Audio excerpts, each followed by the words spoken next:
All right. Well, it is my pleasure now to talk, and also I get to work with one of the coolest guys in our industry. Al, I'm going to turn it over to you. Let you introduce yourself to the audience, and then we're going to dive right in on a very timely and very critical topic. So, Al. Well, thanks, Brad. Thanks for inviting me. Al Hutchinson, President and CEO at Visit Baltimore, and happy to be a part of this conversation today with you guys. I've been in this travel and tourism footprint for 29 years now. This is my sixth city doing this type of work, and been in Baltimore now almost 5 years. It goes really, really fast, but I'm having a good time, really enjoying it, and happy to be a part of this conversation. Something tells me that the 29 years, the last year and a half, is probably the most memorable thus far. That's no doubt, no doubt. Very impactful. On so many levels. Well, one of the levels we're going to talk about today is diversity, equity, inclusion, and I want to center it around also the work you're doing in Baltimore. But before we jump in on the multicultural aspect of your city, you know, Al, one of the things that I see repeatedly happening when I have the privilege to talk to lots of groups and lots of different boards is we'll bring up this topic of DEI. And one of the things that I hear repeatedly is sometimes the words get interchanged, or sometimes people think one size fits all, that, you know, it's just the same definition. So I would love, from your perspective, to hear your thoughts on what does this, another one of these acronyms, mean in our industry? Yeah, that's a great question, Brad. I think so often, you know, the term diversity, equity, and inclusion is thrown around. It's used. Some folks understand it, some don't, and maybe some communities approach it differently. What I've tried to do here in Baltimore, and as I look at these terms, I try to separate them. And when someone says diversity to me, that's all encompassing. That's all people, and Black, white, Hispanic, Latino, X, gay, straight, you know, Muslim, Christian, it's all people. You got to be diverse. Special needs community, that's all a part of this diversity space that you want to have them as a part of your organization and team. And then inclusion is, once you invite those individuals to your team, how do you get them involved? What's the career track? Who's at the table of senior decision making? I heard a term once to describe the difference. Diversity is being invited to the party. So that includes you invite all people to your party. Inclusion is asking them to dance.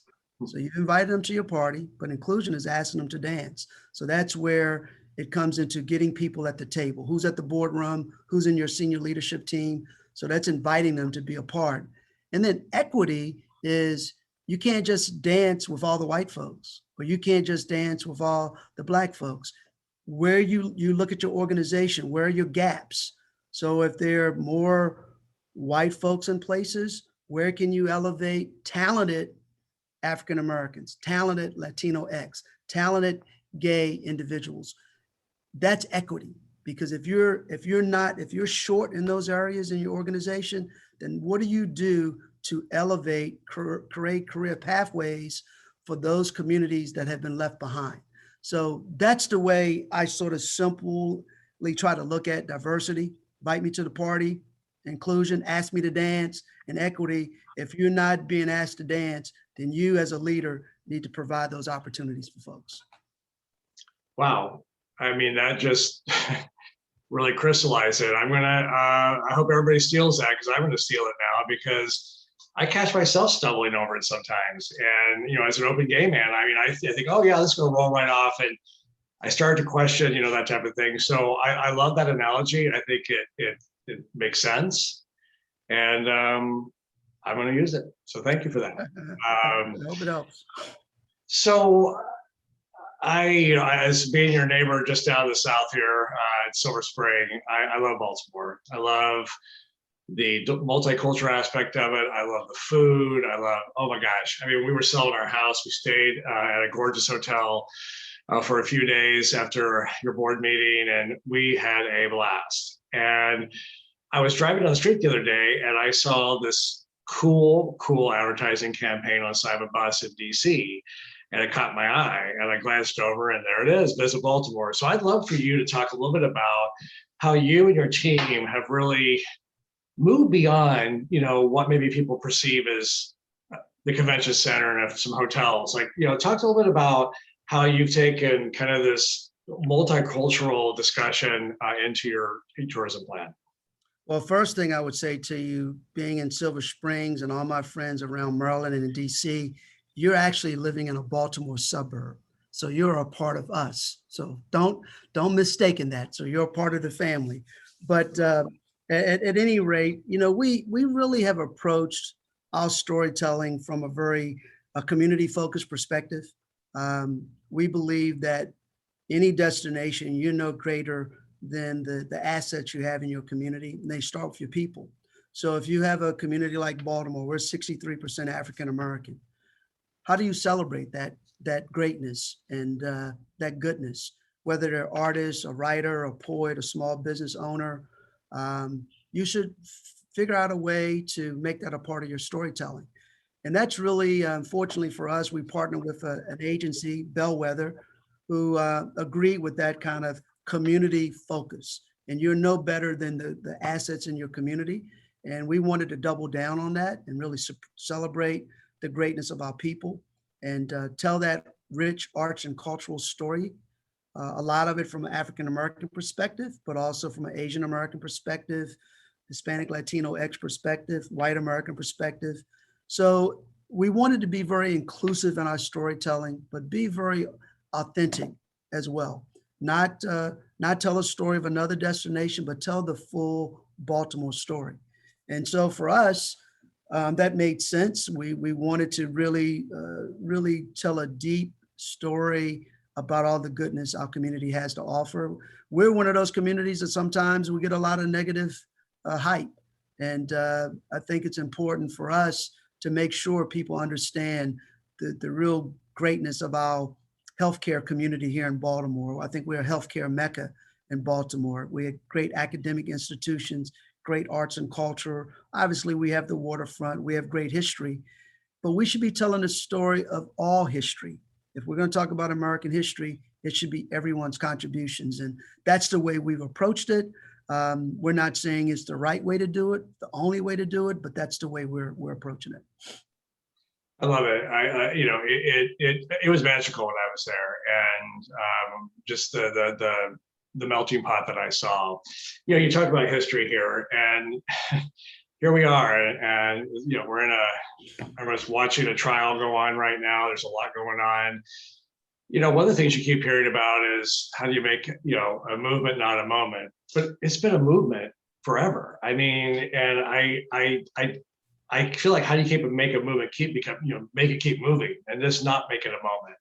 So when you look at what's going on right now, I mean, to the audience here and their roles and how do we keep this thing moving along, and how do we not just check a box that, oh, okay, we've done something now, but I'd love to hear your perspective on that as well. Yeah, Brad. I mean, we're in a very a delicate time period right now. You mentioned what's going on in Minneapolis, and unfortunately, they had an additional shooting just this week. You look at the military gentleman that was apprehended in Virginia just this week, mass shooting in Tennessee just this week. So it's almost every day we're hearing about some story. A lot of it has a racial component to it. And for me, being African American gentleman growing up in America, our story, which is the American story, is a 400-year-old story. And unfortunately, as a country, we've sort of kicked the can down the road on how do you really deal with the race issue in America. And really America, that's an American story, but we've refused to really embrace that story and talk about it in the proper lens. And so I believe to your question of how do we make it more of an ongoing movement instead of a moment, is that I believe it has to be this whole conversation about race, about systemic racism, about white supremacy, has to be a part of the DNA of any organization, whether it's Visit Baltimore, whether it's ABC Association. It's got to be a part of your fabric, top down. So when I say that, it's got to be a part of your strategic visioning work. It needs to be a part of your core values as an organization. If you have a board, it needs to be a part of your board value, structure, and conversation. It's got to be a part of your hiring practices. And it has to be all intentional. It cannot be, to your term, a check the box. The check the box is just a moment. But if we really want to eliminate these conditions of these haves and have-nots in this country, this racial strife that we've been dealing with for far too long, we have to make it a part of our overall DNA as an organization. And then I'll just say this to you on this question. There's a great book called The Sum of Us by Heather McGhee that I would encourage people to read.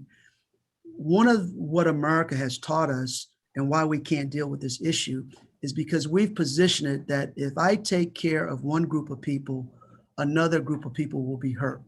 So if I do something to help the Black community, then white community will be hurt. And that's far from the truth, because when you look at racism in America, it hurts everybody.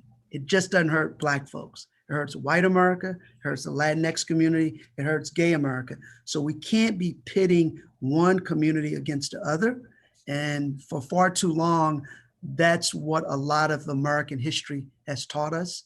And we got to flip that model if we want to get better. So I'm really big on, it's got to be DNA. It's got to be, you walk it, you talk it. It's a part of your institutional reality. And if it's not, then you're just playing a game. Right. And, it's interesting when I look at various locations around the country and I try to go in to see like, okay, what's their, can I get the feeling of their fabric and their DNA and the culture, like you said, and you go on websites, whatever, there's like a box, click here, and that's not what people are looking for anymore. They don't want to click here. They want it to be everywhere and to see that it's part of it. I think you're exactly right, Brad. And one of the new initiatives we're trying to work on in Baltimore to just take it to a different level is create what we call a warm welcome experience. So when you come to Baltimore, regardless if you go to a restaurant, a hotel, or an attraction, a movie theater, you should have this warm welcoming experience regardless of your ethnicity, your faith, your gender. You should feel that this community wants you to be a part of who they are. And we're just starting this journey, but it's important for us to put this in place. And we're going to create a diversity and inclusion council of our hospitality partners and help them in hiring practices, because this industry is going to reopen, but it's going to reopen fast. So we got to be ready for that, right? Job fairs. How do we change the layout as far as who our hotels hire, our restaurants hire? And again, it has to be very, very intentional. And as one of the leaders in the destination space here in Baltimore, that's got to be top of mind for me. But I have to be able to communicate it to our partners as to what's the value proposition? Why should we do this? You really should do it because it's the right thing to do. That's the first place. But secondly, it's got a huge economic value to it as well. So we're gonna try to have these conversations and continue to evolve the conversation moving forward. So speaking of conversation, this is the last thing I want to ask you, and I just cannot thank you enough for your transparency and your time today. Years and years ago, I heard the term white privilege, and when I first heard it, I was like, wait a minute, like I love everybody. I don't see anything, and I got really offended by it. And I was walking with a friend, a Black friend, and we were going into a club. And I was motioned in and he was held out and was taken over the side and checked. And I had this moment where I'm like, oh God, okay, now it all makes sense to me. And so I decided a year ago to start having some uncomfortable conversations. And I called up some people in our industry, and I had some really big talks with a couple of Black meeting planners, Black hotel executive. And I said, look, what can I do? I mean, yeah, I can show outrage and post, a picture of like, Black Lives Matter and that kind of stuff, but what can I really do? And the advice I was given, they said, Brad, in your role where you're helping destinations create boards or you're doing panel moderating, is just make sure they don't all look like you. You have that power to do that. Like you can really sit down and create that experience, where everybody's at the table. So I would love to get your perspective on anyone that maybe was struggling like I was struggling. Is, what can we do? Well, that is the elephant in the room question, right? What can we do? I do believe, again, the American experience, because that's my background. The American experience is really based on a hate model. So when you look at the 400-year history of it, it's been a lot of hatred based on color. And so I would say that we got to continue to have these conversations, but I would encourage you, Brad, you do great work, but I would encourage you to continue to reach out, talk to as many of your white colleagues as possible to bring into this conversation. I think sometimes far too many African Americans are sort of asked to, how can we fix this? What needs to be done? And so, and as an African American and living in America, we want to be a part of the conversation because, quite frankly, we're typically the ones that, you may be on the street by yourself at night, white person sees you, they cross the street or they lock their door, or like your friend didn't let them in the club because of the color. That's when, as a white colleague, you have to shut that stuff down. And we need our white, reasonably minded friends and colleagues to begin to speak up and speak out to your family members, to your churchgoers, to your association membership, to your destination members. We need to shut it down and we need to call it out when we see it. We know what it looks like. When people are being mistreated, but we need to call it what it is. And if we see people being mistreated and we're not saying anything, then that's a problem. So I would just encourage that we need to call it out where we see it. We need to condemn hate of any kind, in any form, of any group of people. We have to call it out. My negative mode here in America is I'm seeing more hate now than ever. And I think we've created this environment that it can sort of fester, but it's going to take all of us, everyone who's listening to this call, you, me, and all of us to continue to have these dialogues and conversations. I believe that love can conquer hate. I totally believe that, but it's going to take all of us to be a part of that conversation moving forward. And then the last thing I would just say on this topic is my white friends, as well as my Black friends, we need to do some really selective reading of great topics, great books. I mentioned to some of us, that's a recent book, Cast, which is a great book, a really old book, Einstein on Racism. We need to begin to really think about, we didn't just end up in this place like 2 weeks ago or 6 months ago. This has been a long, ongoing struggle in this country, as well as internationally, for years. And so if we're really serious about fixing it, it's a people issue, it's a human issue. So let's talk as humans about the value we all bring, and we have to figure out a way that at some point we won't have these kind of conversations. From your mouth to God's ears. So, ladies and gentlemen, love conquers all. Al, I cannot thank you enough for you and what you do, who you are as a person. I've had the privilege to get to know you so much better last couple of years. And one of the great things about this pandemic, I get to see you more because we're not racing around a big ballroom trying to catch up. So exactly, I get to see you on this more, but I do look forward to a big old hug one of these days. And ladies and gentlemen, if you haven't had a chance, please go check out what's going on in Baltimore. It is so cool and so much fun. And Al, again, thank you for your leadership. Thank you for today and your transparency. Thank you, my friend. You take care. You too.